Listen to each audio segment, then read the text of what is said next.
Welcome back, everybody, to another installment of It Came from the Workbench. This being episode 2 of the 5th volume, in which we try to reuse all the parts that we didn't use building other things. We also, the heart of the matter is perhaps these gentlemen. Little tooth on there. So I figure what we're going to do for this one is a little different than what we ordinarily do. In this one, I am going to put this together as we think, perhaps foolishly, that we have everything we need. So this, of course, could turn into an exercise in hubris where nothing works. But full disclosure, I put essentially all of yesterday into this. And why is that not filmed, you ask? Well, that's a topic we'll address for sure. But when you're essentially assembling a vehicle from scratch, this isn't a kit of any kind. There are going to be problems. This rig is also, through a combination of laziness and necessity, this rig is chassis mounted steering. Chassis mounted steering, as I have discussed at some short length, is a nightmare. Because the panhard bar is nature's way, is the automotive world's way of reminding us that the strongest shape in nature is a triangle.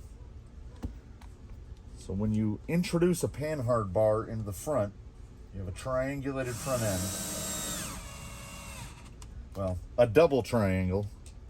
There are two overlapping triangles. And what I spent a large part of the previous day doing was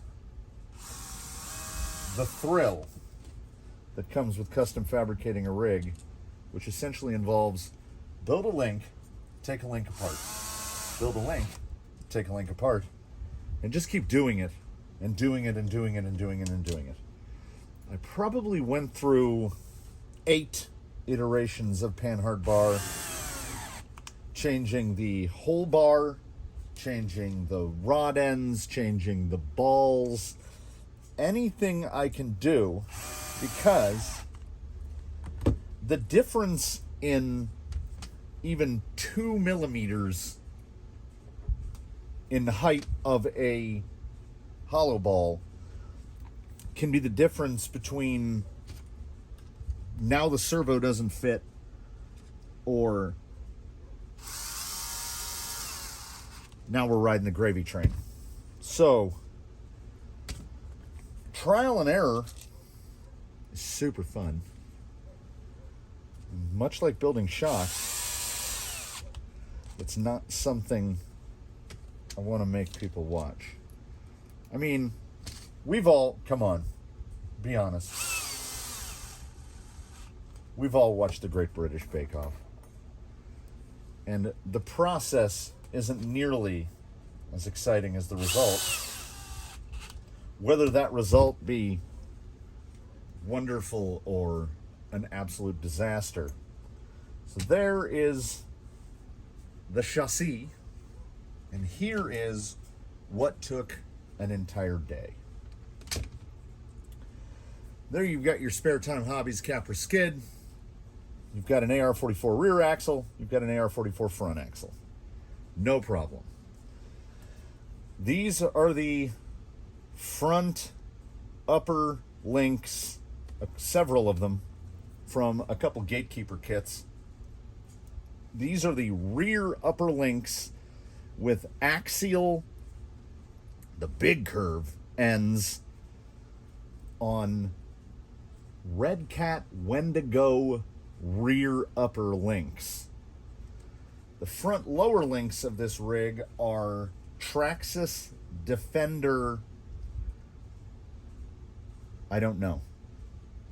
They're either front lowers or rear uppers. They're one or the other.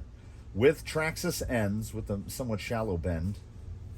The third man up here is essentially stock to the equipment. This is a 93 mil. I think it's 122 overall. This is basically the front upper link in any element build. That's the stock link.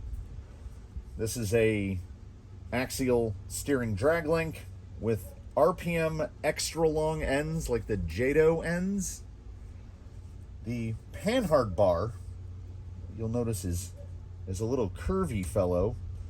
This is built out of an upper link from a Red Cat Everest 10, which had to be chucked up in the lathe, cut down, re-drilled, and re-threaded to get it to this length. And while I spent a lot of time on it, a small part of me also kind of feels like I lucked it, because it just worked. And I perpetually anticipate failure. So when that thing went together, I was aghast and agog, as I had already made so many panhard bars.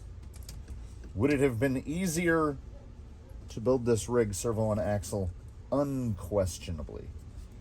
But I did happen to notice that the SOA rigs are starting to, oh no, that's the wrong hole, are starting to outnumber the chassis mounted rigs.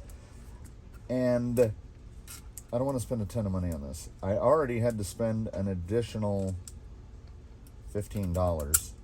And before they could ever even make it to their destination, somebody's shocks got stolen. I ordered new shocks. Nope, that was correct. I made little piles, and now I can't remember what the little piles do. I had ordered new shocks, GTS takeoffs for somebody. I believe I ordered them before this project got underway. Regardless, they're never going to make it to who they were intended for. They are going to end up here, as the shocks really facilitated the setup of this, as trying to visualize what the shocks are going to look like without shocks was not doing good things to my brain. So I lifted I purloined the shocks. I think this is rearmost hole. I re-sanded the chassis plates, and when I sanded the chassis plates, now I can't see what holes were all scrubbed out from being used. So I made more work for myself, but I mean, come on. Isn't that what I do? There is a collection of rod ends on this gent. There is a collection of pivot balls that perhaps outnumber the different types of rod ends. I knew one of them was a 10. I would love to use 12s everywhere, but I am beholden to the manufacturer of the skid. And it is 3D printed, so I can't just go absolutely ham on it. Luckily, I say luckily because the goal, if I have only one goal with this build, it's to not have to automatically redo the chassis. I think that hole is just completely stripped out. So I've already taken them. But we've got, as this is Capra lineage, we've got 8 screws to hold the chassis plate on. Should be plenty. Fingers crossed. So we're almost at slider assembly. We'll be mounting some shocks up to this shortly. Yep, there's the little nut.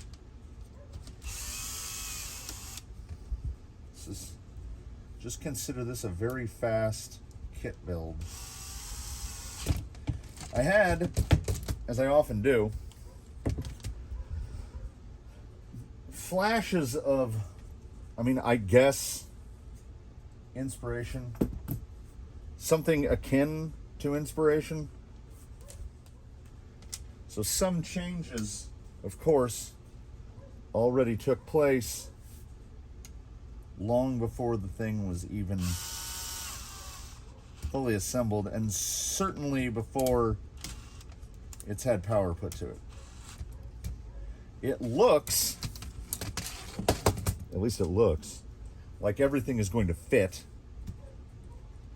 I went through great pains and spent an inordinate amount of time getting the body fitted as questionably low as possible. I thought I had pulled enough. I could have saved time, effort, and heartache by simply attaching the body about 10 millimeters higher. But that's not the way this rodeo is run. I could have saved myself time. I attempted to fend off the instinct to countersink all the holes on the chassis sides and utterly failed. I can't help myself. I love a countersunk chassis. It just makes things look finished. These drive shafts are a hodgepodge of parts, and I happened to dig through the bin. This is the last available set. If I had gone through with, I can't get the things to line up. If I had gone through with the original idea for the center drive shaft for Blue Sky High, I wouldn't have the drive shaft pieces to build these drive shafts. So everything worked out, incidentally or otherwise, but everything worked out in the end. The one real problem we have is one thing not yet even begun is dig linkage, because I had to spend $16 on this fellow. My phone tells me it's less than 10 stops away, because I did not realize during initial construction that everything was going to come up so high. This thing is, let's call it very low to the ground. So what happened, is that the right one? Yeah. What happened is my initial plan for mounting the dig servo had to be completely rethought, as the servo would have sat so low, basically everything inside the chassis rails would have hit it. These are things that when you're rough cutting, you can't really take account for. I mean, I'm not CADing this thing together. I'm just building it. Well, not assembling it, building it. This is the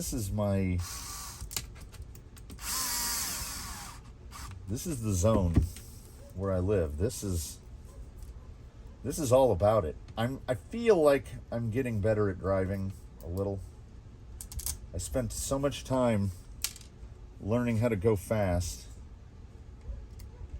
and building rigs and setting up rigs to go fast, that this is like learning another language. And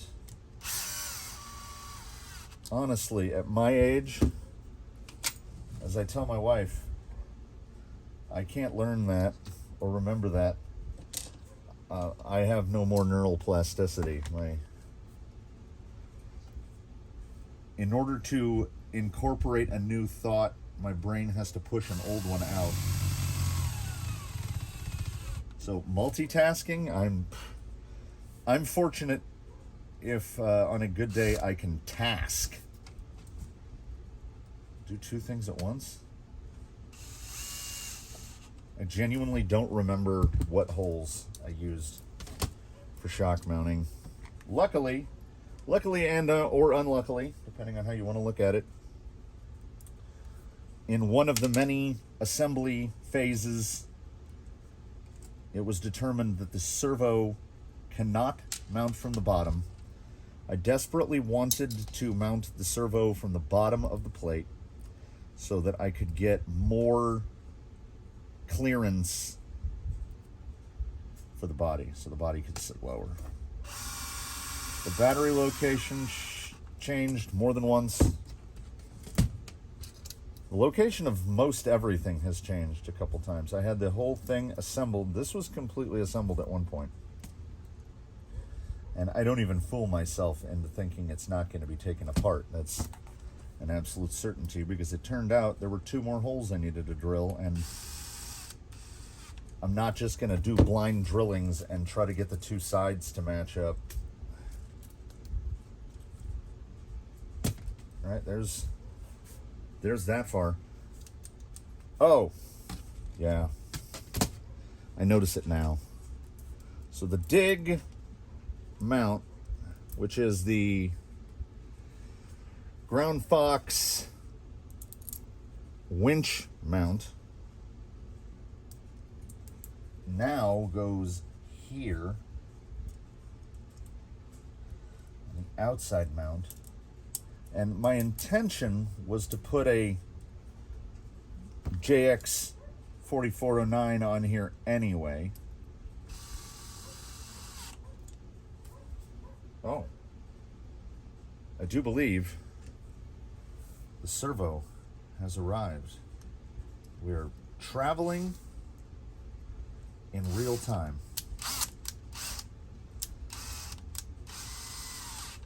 I like gripping a 3mm nut with such ferocity that I can tighten it down without a wrench, but I can only do it so many times before my fingers rebel. So let's get this dig mount mounted on. There we are. I can't find any screws that are the correct length to not have that little bit of thread hanging off. I can't. Well, I could dig through the bin a little better. Okay, that's gonna need a little bit of final adjustment. So where's a dummy? All right. So now the dig servo is gonna mount just like that. And I've already tested it to fit with the body. And what do you know? It clears. So let's get some electronics put in. There is one part. There is one more part that needs to be fabricated, because I decided, this will sound funny to some, it doesn't sound funny to me, this is how my brain works, to not be lazy about one part. And that part is the electronics / battery mounting, which I arrived upon because this entire rig is essentially being built specifically to fit an ecto body. Not too tight on that. Which might sound crazy, but I built an entire chassis to accommodate a van, so this doesn't even seem that out of the ordinary. So Amazon delivers. I completely forgot what I was saying. It's unlikely that it was any of any importance. Will this type fit through here? Oh yeah. I hope I don't have to install and uninstall this servo too many times. That's in a fun spot. I figure the small weight here on this side should help offset the weight of the motor at least a little. I think, for the sake of laziness and brevity, we will just put 2 screws in the dig servo mount for the moment. If I can get the dig servo in there at all. There it goes. Yeah, I had much different plans for this when it began. And we're going to find out together here in just a moment if indeed it clears the body. It should. I feel like I test fitted it enough times. But I was also guessing because I didn't have a... Oh, I cross-threaded on there. I didn't have a 4409 on hand. Oh, that's... We're going to have an extension. Oh, I hate extensions. I mean, this guy needs a servo lead this long. It also occurred to me that when this idea began to form, it was based around a 10-2 gearbox, and then that gear shifted to a Red Cat gearbox, and then we shifted yet again to the Capra skid and gearbox. So with the addition of dig, there was really no intention early on to incorporate dig into this. So now that it has dig, there were other things that had to take place, and the radio that was set aside for him is a GT5, which, if you know, you know. The channel 3 is an on-off switch. I genuinely prefer a momentary button for dig. So there already has to be one radio swapperoo in this process. While carrying out the stupid cart for one of the filmings, Zoidberg's radio fell out and landed right on this knob, which wanged the little VR pot pretty badly. Like it's no longer possible to steer with one thumb. Now, luckily, we have a number of radios that are on rigs on RC4s that aren't using that. They're either 2 or 3 channel rigs. I think the subject is probably going to be misdirection. Misdirection will take that radio. This guy will take misdirection's radio, and this one will go to those 3 radios are going to swap. Misdirection will go to Zoidberg, and then misdirection will get this, because she's a 2-channel rig. She doesn't need any fancy stuff. So I'm probably, actually, now the more that I think about it, I'm probably going to do that now-ish. Once I build, where do you go? Okay. So elements come with a little delete plate if you're not running like a winch, I guess. I don't know what else you would put there. And I had initially planned to put the battery there, but the battery sits up too high and I pushed the body up far higher than I wanted it. So then I determined that I would put the speed control, I think the speed control here, right in the front, and then the receiver right behind that. Yeah. Because then I can just like put a tube on there and get the antenna off to the side. And then the battery will be shoehorned in right, I think I was mocking it up like this. So it's a pretty compact little package right up there in the snoot. And I was just gonna take like a piece of Lexan and cut a square, attach it to the 2 screw holes that are already in the standoff, maybe just put a piece of Velcro on it. But then I thought, we're already, is that gonna reach? Yeah, I mean it could. For now, we're just gonna stab it in there. We're already well into the custom realm, so instead of going that route, I'm gonna get a piece of something. I would like to make one piece that goes like a little L shape, so it'll have the battery on one side and this on here. But I don't know, I don't know if it's going to be possible with the way the drop is. So this might end up just being a piece of 16th inch Lexan. We will see. But I am definitely going to, well, okay. Before we get to that, let's not bury the lead too far. Here is the pretty well cleaned up Ecto body. So clean, in fact, I'm like, should I paint it? Should we just leave another yellow rig here? I really do want to paint it green. So what I decided on for the body, as you may or may not know, Element, Axial does it too, Vanquish does it too. The body holes perfectly line up with the spacing of the rails. It's like 70 millimeter rail spacing, 70 millimeter hole spacing. So if you have a shock tower with a body mount in it, perfect. If you don't, what are you gonna do? So like the way these are, I would have to drill 2 more holes up here in the snoot. Didn't want to do it. So instead, I drilled 2 holes right here, right in his nose. And then in the big brick that we've made for the face, which the bumper is going to attach right here, basically just be bolted right to it, because I can just remove this 4 screws. So it's got a big chunker here with 2 big old bolts through it. And the way that works is, as I'm sure people can imagine, you set it down on here. It's a lot easier to do it when you're looking directly at it. You get the screws through those holes, and then it just drops down onto the body mounts in the back. And because it kind of cantilevers on like that, there's no way for the body to come off, because it's 2 little teeth. I had some screw protectors, the little rubber vinyl-y guys that slide over.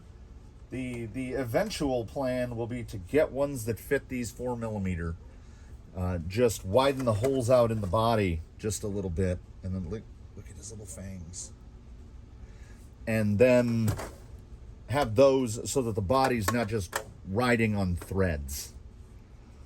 But let me grab the important bit so that we can take a look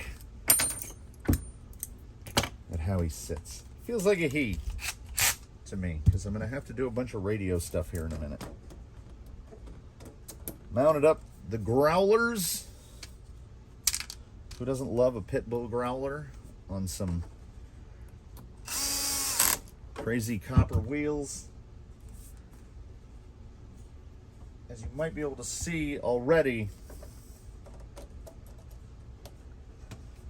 everything sits a little low. It's a little bit low. I only have some little shallow stock width hexes. I definitely have enough stub axle to go out to a wider hex, but at the same time, I feel like the clearances are pretty good. Yeah, there's a good 5-6 millimeters of stub sticking out there. So, brush this stuff to the side. There he is. Look at that little guy. And I mean, the luck of the luck. The crazy panhard. Okay, I don't have the steering link attached because I don't have a horn on there, and the horn's not centered. So I figure it's probably not a good idea to get that guy pressed on because he's hard to get off. But we've got it almost collapses all the way. We've got that much. See the other side. Oh wait, was I catching? I might have been catching. This side, no problem. This side, just right there, and it is. I might be able to get it out. The bump steer is fairly minimal. We're talking maybe 5 millimeters of lateral movement, which is far less than what I generally anticipate with one of these setups. It has about the amount of flex that I would want. Like I say, I generally like about a tire's worth. It looks pretty good. These are takeoff shocks from a TRX4 Trax. So they come with the lightest weight, the white band Traxxas springs, the lightest Traxxas springs. So this guy, and still, I weighed him yesterday. Basically, look, I just took this guy and set it in there and set a battery in there like that. Put the body on. He weighs 5.4 pounds. That was RTR with a little bit of extra weight thrown on just for margin. So he's going to be under 5.5 pounds, I think, or right in the 5.5 pounds range. And I'm really excited to see where he goes from here. I'm going to get that battery. Well, I'm going to get these radios moved around. I'm going to get that battery tray done in some fashion. I really just want to Velcro it black. And if I can get that to be below the body. I hate these big balance plugs. So long as the body isn't hitting on it right there and it gets full compression, yeah, the drive shafts just want to hit everything.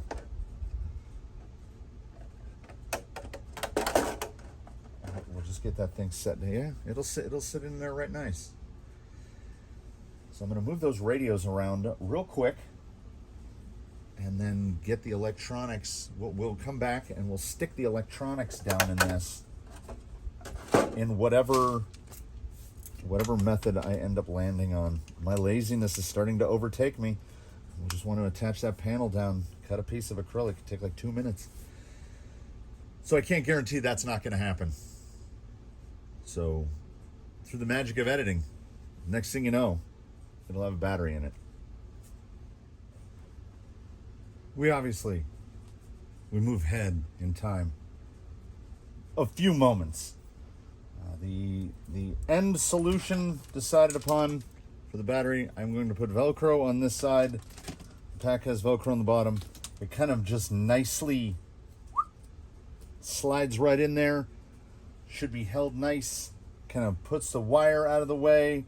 The obnoxious giant balance plug is still kind of out of the way, and nothing hits the body so far as I can tell. Everything seems below the level. Now we find out, first off, I went positive to positive. I can never remember which motors are which transmissions are reverse rotation. I haven't centered any servos yet. The radio swap-a-roo took a little while. Getting to misdirections radio, I forgot. It's been a little while since I worked inside of a capper cage. So we've got the super fast 3225 steering servo. We've got dig. No. Nope, we don't have dig. This is channel 3. Oh, wait. Okay. Uh-oh. Okay, aux. We've got enter. Let's just change. Oh, yeah. Put that on D. All right. Now, the linkage that I arrived upon. Oh, let's see if the motor goes in the right direction. Hey, look at this. Freaking Capra gearbox, man. I'm gonna have to dial some throttle curve in there because it feels okay. That turns that way, which means I'm gonna okay. Should be right. Oh wait, nope, that's gonna be backwards. Yeah, I think steering needs to be reversed.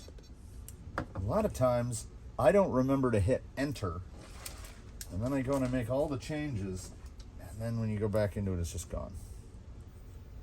So how far is this going to be clocked off? That's not too bad. If I clock it that way, that will mean shorten the link. Okay, that's better. That's acceptable. Let's get this thing to at least move. We set small goals. Seems right. Goes in there like that. Put the screws back in. Hope that I didn't alter anything. I don't think I did.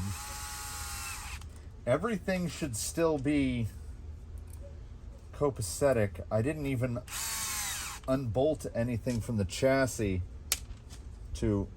Now, where are the little short ones? Okay. There they are. I didn't even unbolt anything from the chassis to get the battery tray fitted. Let's just snug these up. I don't have anything really permanently mounted. The dig servo is obviously off so I can get it centered, because I don't know if that dig linkage is going to do the trick. I hope against hope that it will work. Oh, this is like impossible to reach. We got there. This is the first time we've actually gotten to see the steering work. You're coming along with me? It's not reversed. Son of a crap. Okay. We definitely have too much throw. Because if you can yaw it, oh! If you can jack it like that, it's turning way too far. Now we do the usual where I turn everything down. I went down to 66% this time. These cheapos don't have a lot. They say 180. Functionally, they don't throw 180. So, okay, it's the other side. Let's think about 72% that way. So we'll go back to the other one. Try the same thing. It's less. Yeah, maybe. There might still be a little bit of lift going on there, but it's not terrible.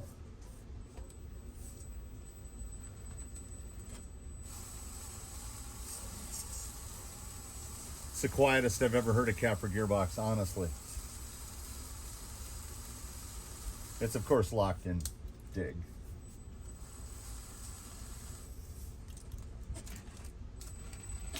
There we go.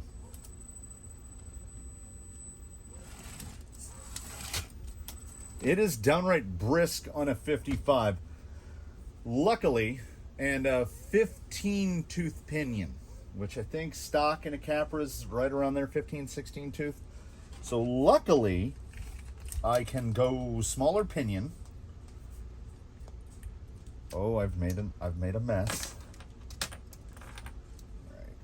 This guy needs to go here. I'm definitely going to have to dig out an extension.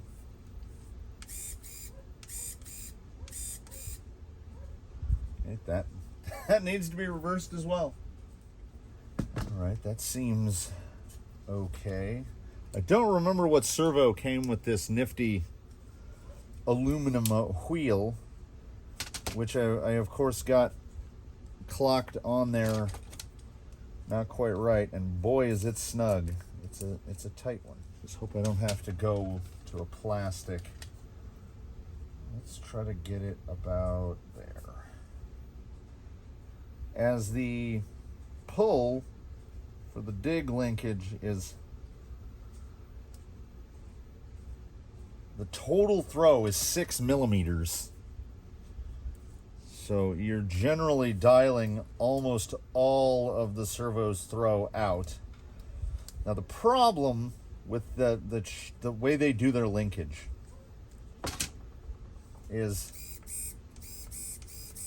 it doesn't explicitly work the way I want it to work or the way I need it to work. Okay. The linkage just pulls straight. By default, it's got the little keyhole here. The servo is standing up right here. Has a little link guide that can, when it's inserted down through here, when the servo swings, it can move back and forth. This is sort of a, well, it's not sort of a fixed position. It is absolutely a fixed position. So what we are going to do is first, we dial the servo, the dig servo way back, like 30% in each direction. Then we got to find a ball stud. Then we find a spacer that we genuinely hope will space it out the correct amount. We click it home, drop the servo in place.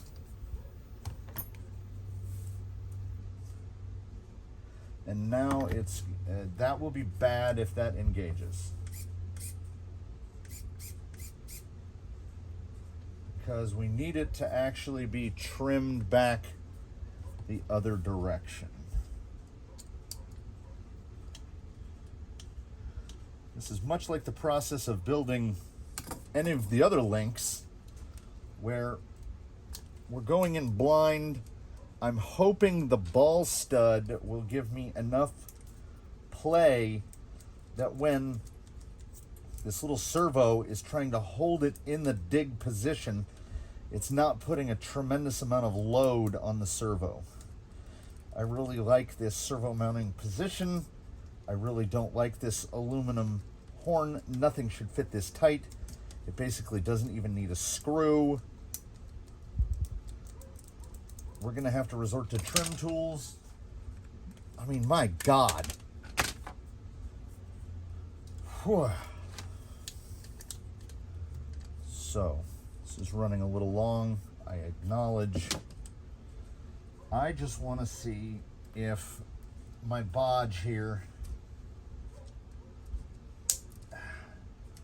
is functional. So, when this guy's in place, he goes, rotates that way. So we need to be all the way in.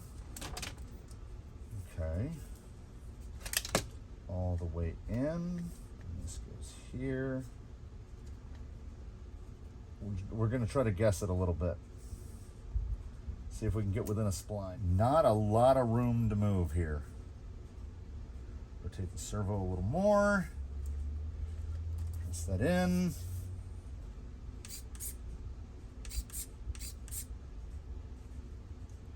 It's promising. It's promising. Let's see if I can't use trim to clock this linkage over. And rather than you watch me flail, we're gonna press pause here for a minute.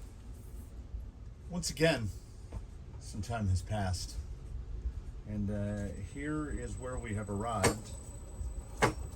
I keep forgetting every time I do this that when you pair a gearbox that was born to have portals with axles that don't have portals, it starts to go real fast. Like this, I can't even get the wheel speed down enough to climb up this block.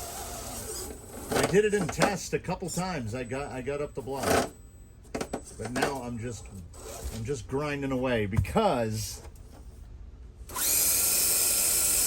like that's fast. So whatever the smallest pinion will fit in there, that's going to have to be the pinion. The 15 that is in there now is obviously significantly too large. What are we looking at under here? Just 2 pins. Do the lift and push. Nice. I don't like having to use more than 2 pins. And that's after dialing in some throttle curve. I got a fairly smooth curve dialed in there. Dig is a functional thing.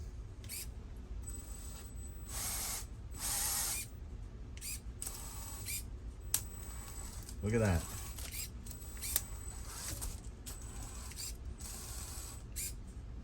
I don't know if I want to move it to switch A, because you got D down here and A up here. I don't know.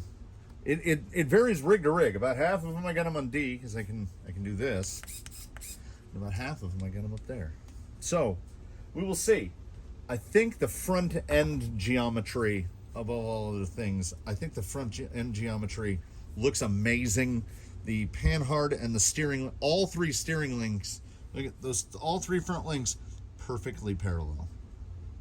Like, I can't do that on purpose. Just there it is. The Velcro, I mean, honestly, it's probably good enough. Will I probably end up pulling those 2 screws out and putting a strap around it? Probably. But here we go. This little guy, he's looking pretty tidy. Now we can do the, I did my favorite, the heat gun coil. And the body sits down so tight in the front that if the coil comes up, you can't get the front end on. So I'm going to have to figure that out too. So in parting for the day, it is too late and too hot to approach rock. So it came from the workbench. Volume 5, Part 2 is wrapping up before your eyes. With the finish of the build and the assembly, we enter the tuning phase. It weighs 5.552 pounds. What did I do with the body clips? Let's see if it makes it move. Oh, 5.554. Why couldn't that be 5.55? Oh, it dropped back down to 2. I think we're just too close. I mean, in my dreams, it's 5.555, because then I would just call this thing like 5x5. Anyway, we're going to have to figure out a name for this little guy. I don't know. I got ideas, but I don't have anything, so nothing ready for prime time. So let me know in the comments, loyal listeners and viewers. Look at his little fangs. He still needs a bumper, so he's gonna. Well, does he? Does he need a bumper? Before I get out the welder and start welding up, I think here's the only reason. I'm dragging it out again. Here's the only reason I would put a bumper on this thing, so I can put a stinger on it, so I have something to carry it by. But he's kind of got a built-in carry handle in the front anyway, so I don't know.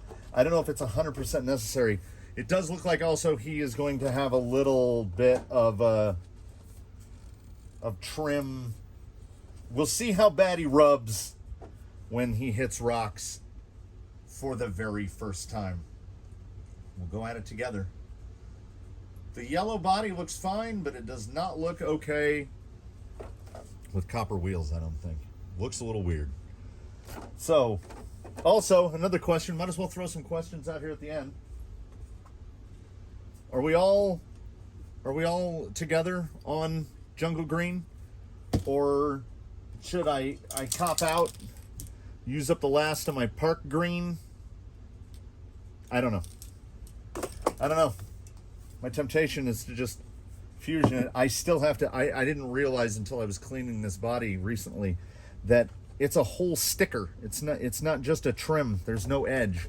So I have to get this whole sticker off or try to mask over it. But that does mean that all these scratches are probably mostly in the sticker and not in the Lexan. So anyway, before this goes on entirely too much longer, thank you all for watching. I hope you look forward to seeing it go, because I look forward to seeing it go. I don't know if any build previously I have wanted it to work more than I have with this one. Like, a part of my sanity hinges on this thing at least performing. Like, it's got to do something. It's got to go on the rocks and not just flounder. If it's an initial grip problem, we have other tires to try. We can absolutely do that. I have 1, 2, 3, 4, 5, like 6 sets of tires. We'll call it 7 total.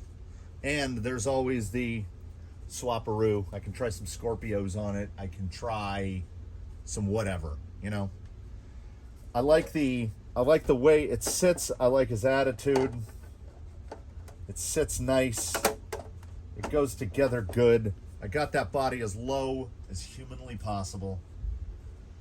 And I again, some minutes later, thank you for watching. Sincerely hope you tune in for the next one. And have an excellent insert amount of time remaining in your day here, everybody.